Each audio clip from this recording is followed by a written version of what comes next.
Olá, amigos servidores públicos, tudo em paz com vocês? Hoje eu vou entrar num assunto que costuma ser polêmico, mas a minha intenção não é criar polêmica, não. Eu vou falar aqui porque eu não aderi à FUNPRESP e sugerir a você o que você deveria fazer.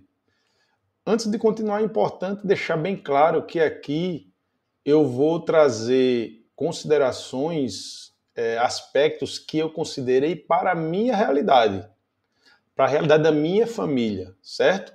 Não quer dizer que é certo para todo mundo, que serve para todo mundo, que é o seu caso. Eu vou colocar aqui tudo que eu considerei para decidir sobre aderir ou não à FUNPRESP, e aí você vai analisar para ver o que encaixa na sua realidade ou não e tomar sua decisão, ou até analisar a decisão que você tomou para saber se está ok, se está de acordo ou não. Beleza? Antes vou fazer uma apresentação bem contextualizar a minha situação. Tem um vídeo no canal onde eu me apresento e conto a história com mais detalhe. Eu vou deixar o link do vídeo na descrição aqui desse vídeo. Então, eu sou analista judiciário da área de TI, trabalho no Tribunal do Trabalho de Alagoas, tenho 47 anos hoje, tinha 40 anos quando eu decidi não aderir, né? Sou casado com uma servidora pública também, do Judiciário, ela tem 45 anos hoje. Ela ingressou no serviço público em 2006, eu ingressei em 2008, e somos pais de 2 filhos, um de 14 e um de 12 anos. Então esse aí é o meu cenário, para você entender mais ou menos o meu contexto, né? Então, em 2018, a gente decidiu migrar, abrir mão do regime antigo de previdência, né, que era vigente para quem entrou antes de 2013.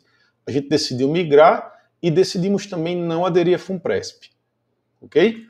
Então, antes de falar sobre por que a gente não aderiu à FUNPRESP, eu vou falar rapidamente por que a gente decidiu migrar. Primeiro, a primeira situação é que a Previdência Pública está quebrada. Isso aí eu falo em vários vídeos meus aqui no canal, quando eu falo sobre a estratégia Paz Financeira com você, quando eu falo sobre a metodologia de investimento, eu sempre falo isso. Previdência Pública está quebrada, o modelo com que ela trabalha é insustentável, não existe reforma da Previdência que vai resolver. Então sempre vão vir novas reformas e a tendência é sempre piorar, tá? Então isso aí é insustentável. Outra situação é que naquela época, né, em 2018, eu pensava, cara, faltam 25 anos para me aposentar e eu não conheço a regra do jogo que eu estou jogando. As regras mudam no meio do caminho. E eu sei que elas vão mudar para pior. Então eu prefiro parar esse jogo aqui, né, ficar só com a aposentadoria pelo teto do regime geral da Previdência, pelo teto do INSS, e a partir daqui para frente eu jogar um jogo que eu sei as regras. E, em terceiro lugar, menos Estado para ter mais certeza, né? Então, eu já sou servidor público, dependo do meu sustento todo do serviço público.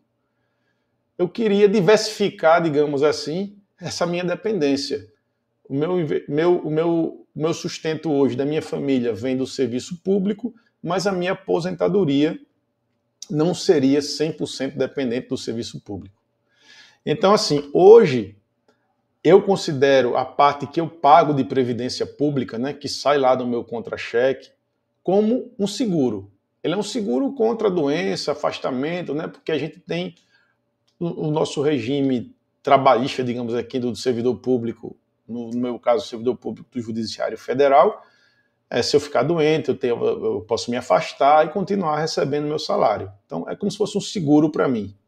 Só isso. Então, nas minhas contas, não entra nenhuma parcela de previdência pública. Então, quando eu faço as minhas contas, quanto eu preciso para me aposentar, quando eu vou me aposentar, eu não levo em consideração nada de previdência pública, porque, como eu disse, eu considero que o modelo de previdência pública que a gente tem hoje está falido, não tem para onde correr. O que vier lá na frente, né, quando eu me aposentar, o que vier da previdência pública é lucro. Beleza? E aí vamos lá. Por que não? Vamos entrar agora no assunto. Por que não aderimos à FUNPRESP? Eu levei em considerações 3 aspectos principais: o aspecto de investimento, o aspecto de análise de risco e objetivos pessoais, certo? E aí aqui é onde entra muito essa parte que eu disse. São coisas muito pessoais, situações específicas para cada pessoa, para cada família, e por isso que eu estava falando, nem tudo que eu falar aqui vai se aplicar a você. Mas vamos lá, sobre investimento. Primeira questão é que eu considero ineficiente o investimento via fundos de investimento. Eu tenho um vídeo no canal que fala somente disso. Inclusive, o que me inspirou a falar sobre esse vídeo foi o caso lá da Previ, né, do Fundo Complementar do Banco do Brasil, que estava tendo notícias de rombo e tal. Então, tá lá o vídeo, eu vou deixar também na descrição desse vídeo aqui.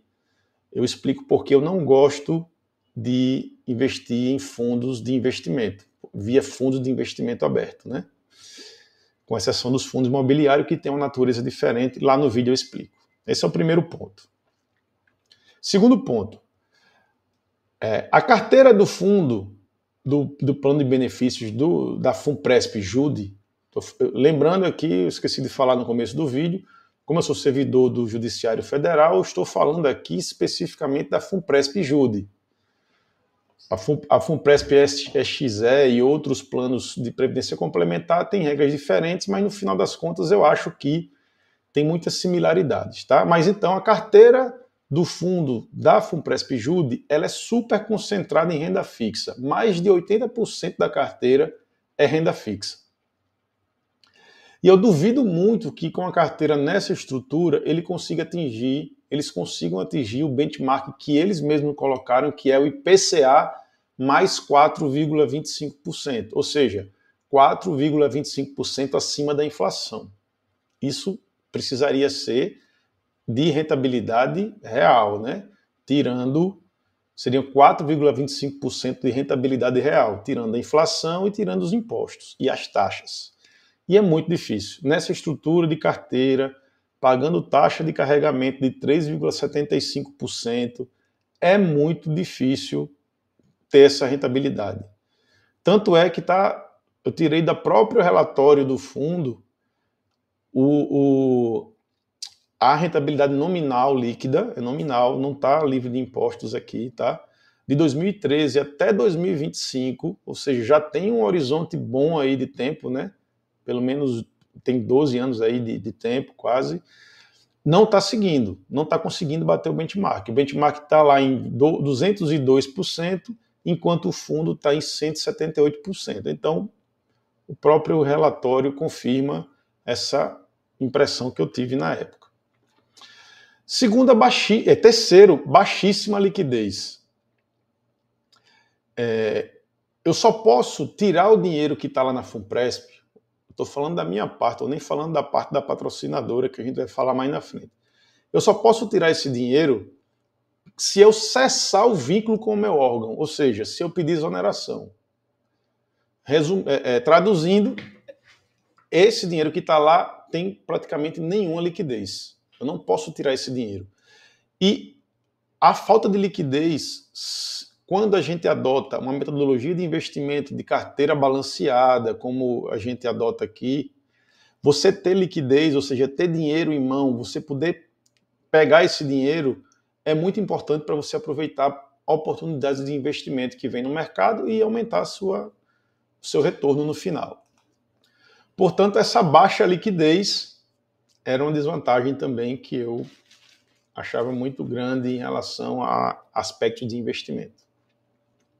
E aí vem para o aspecto de análise de risco. Quando a gente analisa risco, existem três linhas características que a gente tem que analisar: a capacidade de assumir riscos, a percepção de risco e a tolerância ao risco. A capacidade de assumir risco é uma questão mais objetiva, que é assim, se algo errado acontecer, qual é a capacidade que você tem de se recuperar?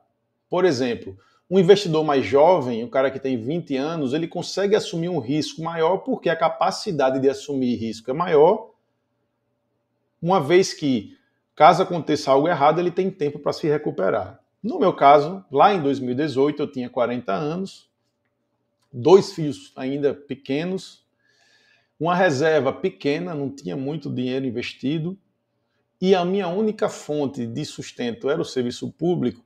Eu me considerava com a capacidade baixa de assumir riscos. Eu não tinha tanto tempo mais para aposentadoria, eu tinha duas crianças que dependiam de mim, então eu me considerava com a capacidade baixa. Eu tinha que ir para uma situação com o menor risco possível. Mas aí tá, Bruno, você diz, e qual é a situação com o menor risco possível? Aí você continua a sua análise de risco. Você vai para percepção de risco. Quais riscos tá, de novo, eu percebia na época que eu estava analisando isso, em 2018? Primeiro, eu aderindo à FUNPRESP, eu estaria colocando todos os ovos numa cesta só. E essa cesta terceirizada, sendo administrada por outras pessoas que às vezes não têm os interesses alinhados ao meu, certo? Então, para mim, isso aí era um risco enorme.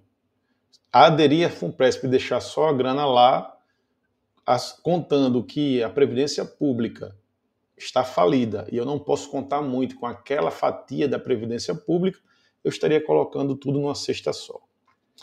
Segundo, risco de ingerência política.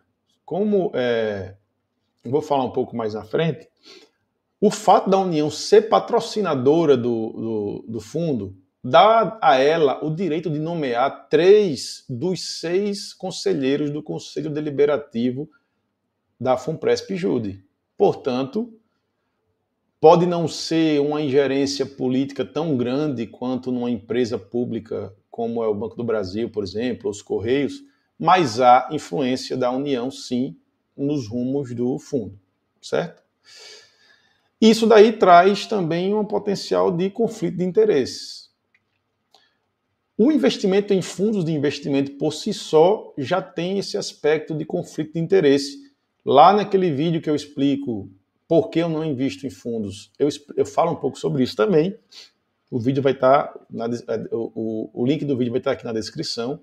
Então, há um grande potencial de conflito de interesse entre os gestores, dos interesses dos gestores e o interesse dos investidores, tá?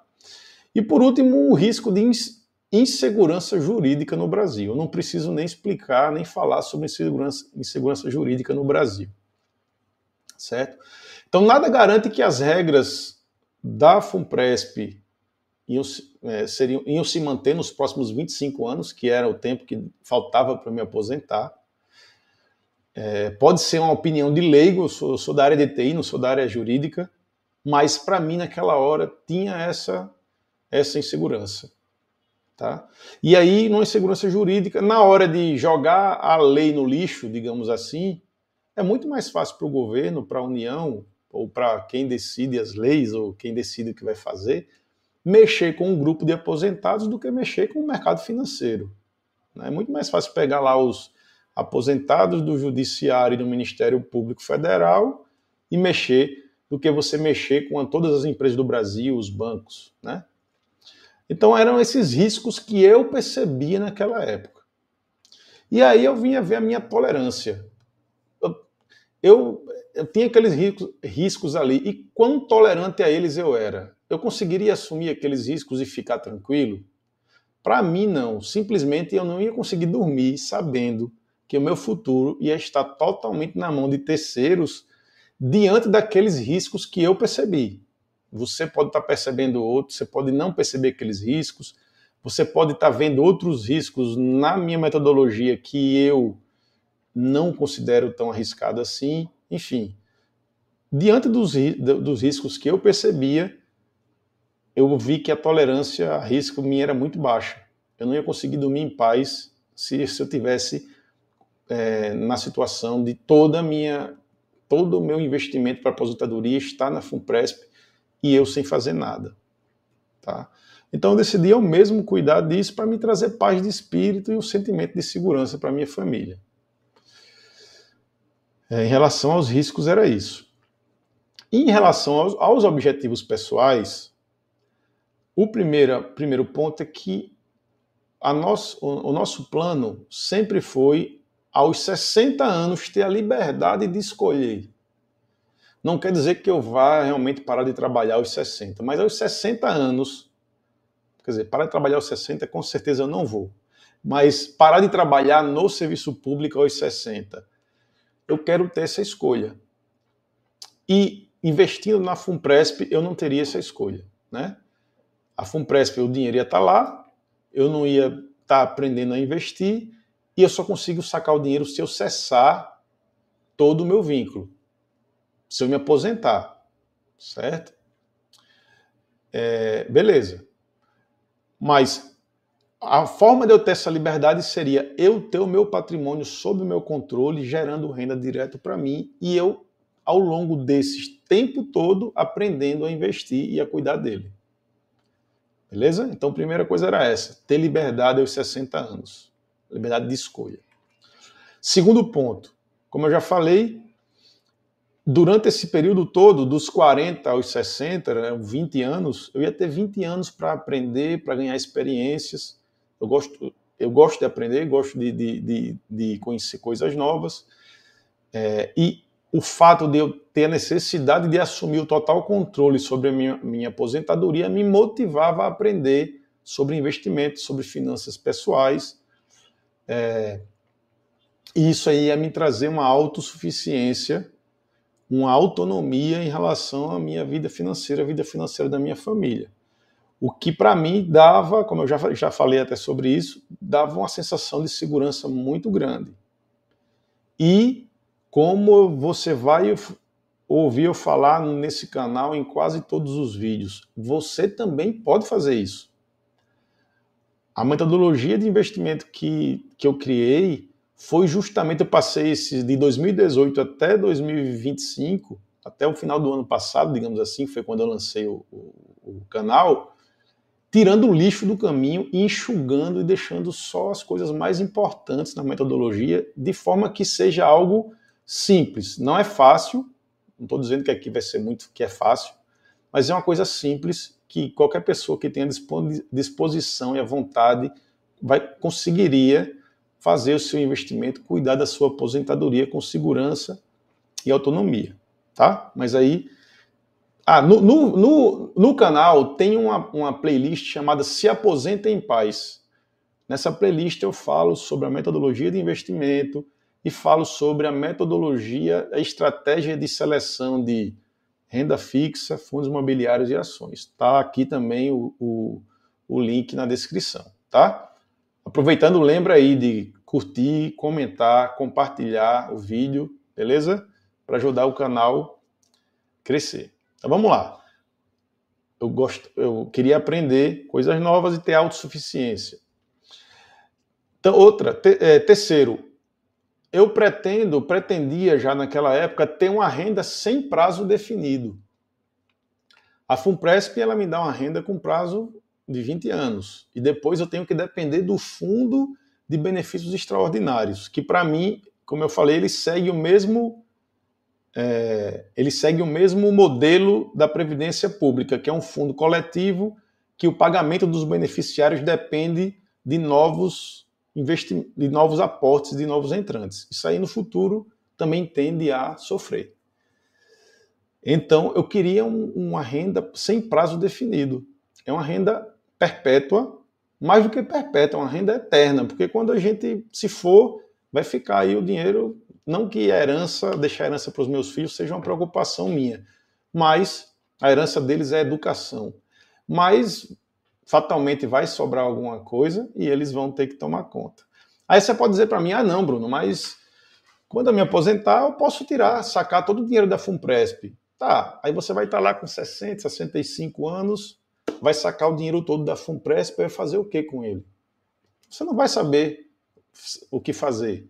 Você passou 25 anos, 30 anos investindo lá, dando seu dinheiro lá para os gestores da Funpresp gerenciarem. Você com 65 anos vai tirar para você gerenciar? Não tira mais.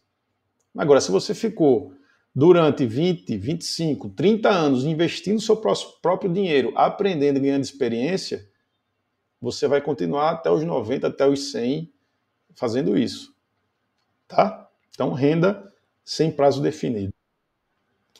E educação financeira dos filhos. Aí vem de novo o fato de aprender, de cuidar do investimento, de ter que cuidar das finanças pessoais, me faz ganhar uma experiência maior, faz com que o assunto finanças pessoais e investimentos seja um assunto presente aqui em casa e me dá a oportunidade de ensinar, dar essa educação financeira aos meus filhos, que é importantíssima, né?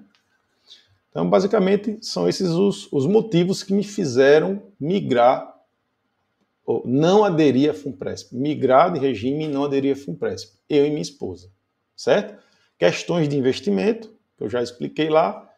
Eu não gosto do modelo de investimento. Eu prefiro o modelo de investimento que eu adoto aqui no Paz Financeira com você. Os riscos que, para mim, que eu analisei ali eram inaceitáveis.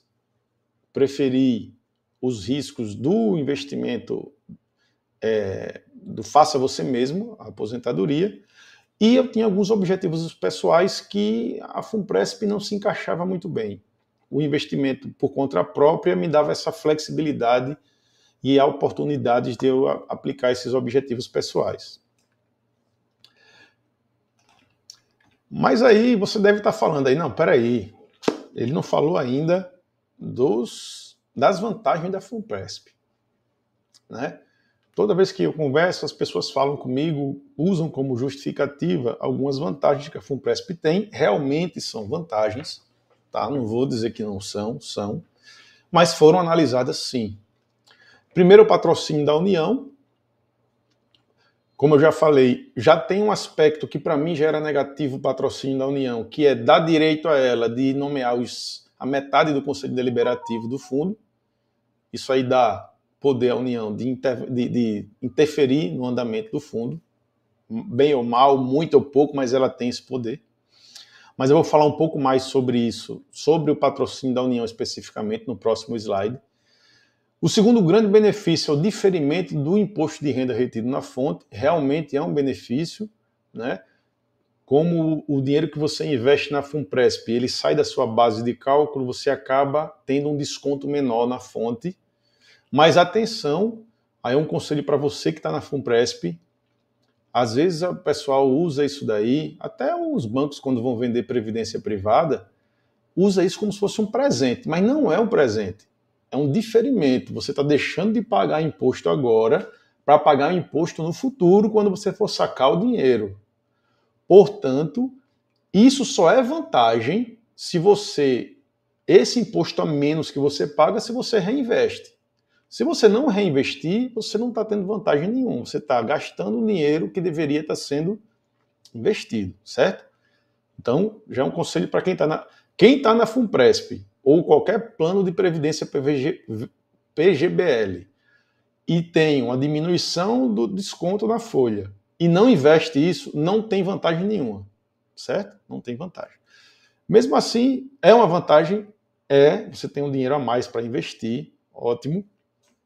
Mesmo assim, o modelo de investimento que eu sigo também não é uma coisa tão desgraçada do ponto de vista fiscal, né? Os dividendos das ações são isentos de impostos, os rendimentos dos fundos imobiliários são isentos de impostos. A gente compra ação e fundos para não vender, se vender vai ser muito no futuro, e a gente só paga imposto de ações e fundos se vender. E mesmo assim, no caso das ações, você pode vender até 20 mil por mês sem pagar imposto, ou seja, tem alguns benefícios fiscais assim também, tá? Na renda fixa, a gente compra, fora aquela renda fixa que a gente deixa com liquidez, como eu falei lá da baixa liquidez da FUNPRESP, né? É importante ter parte da renda fixa líquida, ou seja, um dinheiro que você consegue pegar para ganhar, para aproveitar oportunidades que o mercado dá de investimento ao longo do tempo. E aí, esse imposto que a gente acaba pagando na hora de tirar da renda fixa no curto prazo, ele se paga porque você está tirando para alguma oportunidade, tá? Então, isso é uma vantagem, beleza, mas eu pesei e preferi abrir mão dela. Seguro de vida barato é outra vantagem também, o seguro é muito bom. Mas também, assim, na metodologia que a gente usa também de gestão de finanças pessoais, a necessidade de seguro ela vai diminuindo ao longo da vida. À medida que você vai ficando mais velho, que o seu patrimônio vai aumentando, que a sua reserva vai aumentando, que os seus filhos vão ficando mais velhos, a necessidade de cobertura de seguro de vida vai diminuindo, certo?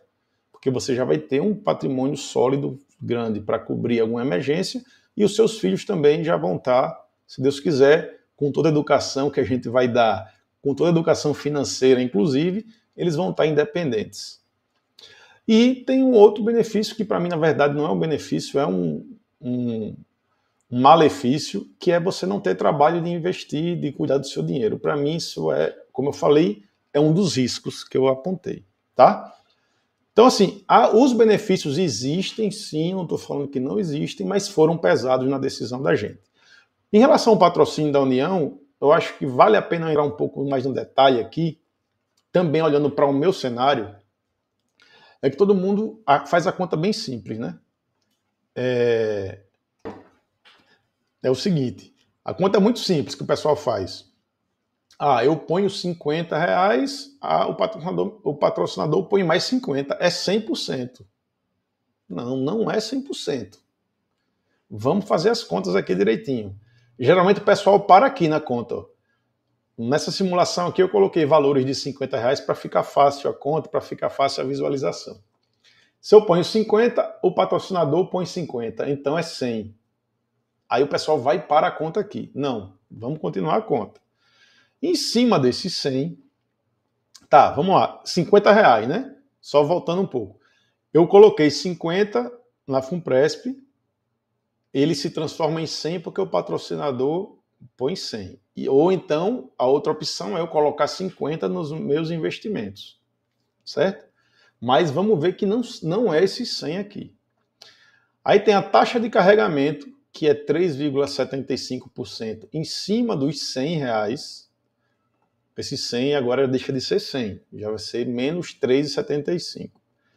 Tem o fundo de benefícios extraordinários, que vão 13,35% para esse fundo de benefício extraordinário. Para mim, esse dinheiro não existe.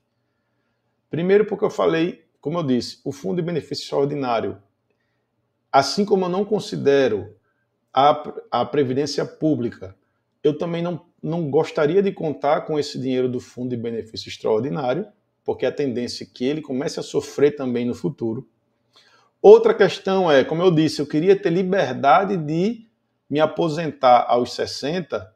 Se eu optasse por sacar o dinheiro todo, se você optar por sacar, resgatar todo o seu saldo, o saldo que está do benefício extraordinário não vem. Como eu disse, isso é uma conta coletiva, não é sua. Então já vão aí menos 13,35 em cima dos 100. E, de novo, naquele cenário de eu ter a liberdade de sair aos 60 anos, eu só teria direito... Eu estava com 40 quando eu migrei e teria aderido à Funpresp se eu tivesse optado por isso, eu estava com 40. Aos 60, 20 anos depois, eu só teria direito a tirar 70% do que a patrocinadora colocou. Ou seja, 30% do que ela colocou, ou seja, 30% desses 50 aqui, eu não tenho direito, então é menos 15. No final das contas, o patrocínio líquido dá R$17,90, não é os 50. Tá? Nesse cenário aqui que eu coloquei diante da minha realidade. Todo mundo faz essas contas. Eu ponho 50, ela põe 50, tem um 100. Não é. No meu caso, eu ponho 50, a União está me dando, no final da história, tirando todos os custos, R$17,90, que dá 35,8%. Então, não é esse benefício de 100%, como todo mundo já conta. Beleza? Então, foi pesado isso também. E aí? Beleza, Bruno, você disse que... E aí, que você falou para mim que ia dizer o que eu ia fazer? Aderir à Funpresp ou não? A resposta aqui, infelizmente, é depende. eu seria leviano e irresponsável se eu dissesse aqui um sim ou um não genérico para todo mundo. Não existe sim ou não genérico. Cada caso é um caso, depende. Você vai precisar fazer esse trabalho que eu fiz, analisar todos os riscos, o seu cenário, pensar e decidir. Mas tem uma coisa que eu posso dizer para você, sem medo de errar, com a consciência tranquila. Independentemente se você está no regime antigo, próximo de se aposentar, se você está no regime antigo, prestes a se aposentar, se você está no regime novo e aderiu a Funpresp, se você está no regime novo e está investindo, não importa. Você precisa investir. Você precisa criar uma reserva de emergência e precisa ter um investimento sem prazo definido, não importa o cenário. No caso, quem aderiu a Funpresp, se eu tivesse aderido a Funpresp, eu manteria a mesma metodologia de investimento que a Paz Financeira com você tem. Ações, fundos imobiliários e renda fixa, e consideraria a parte da Funpresp como dentro da fatia da renda fixa. Beleza? E aqui ainda, para finalizar, eu acho que vale a pena deixar um recado aqui. Eu falei de vários perfis aqui, né, dos pessoal que está no regime antigo, regime novo. Tem uma galera que está no regime novo, não aderiu a Funpresp e não está fazendo nada, não está investindo. Se você é uma dessas pessoas, pelo amor dos seus filhinhos, pelo amor da sua família, por amor a próprio, comece a fazer alguma coisa. Você estando no regime novo, sem fazer investimento nenhum, você está você está indo rumo à miséria na sua aposentadoria. Então comece hoje a fazer uma coisa, nem que seja ir lá na sua Secretaria de Gestão de Pessoas e aderir à Funpresp. Mas faça alguma coisa. Beleza? Então é isso, eu quis trazer aqui. Sempre me perguntavam isso e eu não queria responder assim de forma muito simplória. Eu queria trazer um vídeo contextualizando tudo. Eu trouxe o nosso cenário, o cenário de vida da minha família, né, o meu cenário. E eu acho que não é um cenário certo para todo mundo. Eu acho que é proveitoso para alguém, dá para vocês pegarem alguns insights e tomarem a sua decisão, tá? Se você ficou com alguma dúvida, põe aqui no comentário, diz o que é que você achou. Você está na Funpresp, o que é que você está achando? Está gostando? Está indo bem? Você está confiante? Quais são os seus receios? Comenta aqui, vamos conversar. De repente até faço um outro vídeo. Chama a galera que está comentando aqui, de repente a gente faz uma live, uma discussão no bom sentido, né? Beleza? É isso aí, espero ter ajudado vocês. Fiquem em paz. Sigam, compartilhem, comentem para a gente fazer esse canal crescer. Beleza? Grande abraço.